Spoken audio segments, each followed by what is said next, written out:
children, today let's start with chapter number 15, our rights and duties. So in this chapter, we will study about our rights. So let's study with the Constitution of India. Our country is governed by a set of rules and it is a form of book जिसको हम Constitution of India कहते हैं. ये longest written constitution है word का. It's a supreme law of land. All laws are found keeping in mind our rules written in Constitution. It came into effect on 26 January 1950 and we celebrate it as a Republic Day, right? Because India is a republic country. So our president and representation elected by people. Country that has a king or queen as a ruler is called monarchy. So democracy, socialism, secularism. ये three basic principles हैं आपके. What is democracy? It is a government for the people, of the people and by the people. People के लिए people की. ठीक है, यहाँ पे हम अपने रिप्रेजेंटेटिव को अपने आप चूज करते हैं और इंडिया क्या है, लार्जेस्ट डेमोक्रेटिक कंट्री है.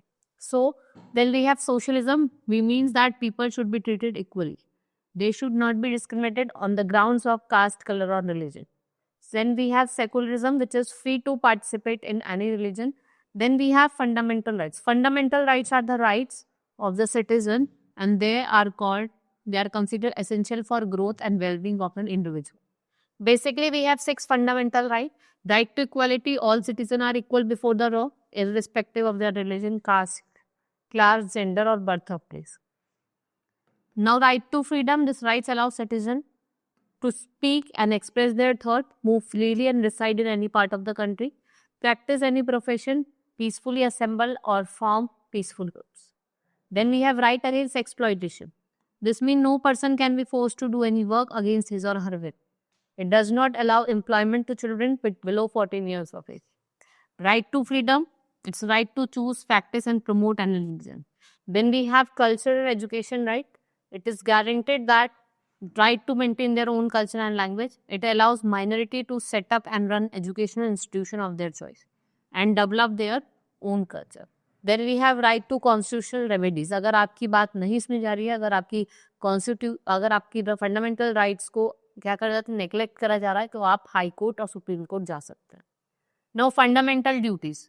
Rights and duties go in hand. As citizen of India, we enjoy fundamental rights, but along this we have some certain duties also. उनको हम fundamentals कहते हैं. This we must respect our national anthem as well as national flag, promote peace and harmony, work to uphold sovereignty and unity of the nation. We must take care of the environment. As responsible citizen, we must look after public property. Now let's study about the directive principles. So what are for the welfare?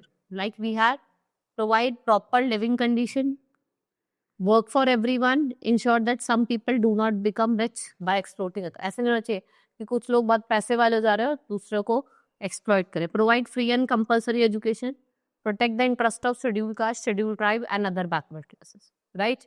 This is all about in this chapter. Hope you understood. Now we will meet in next class. That's all for today. Thank you.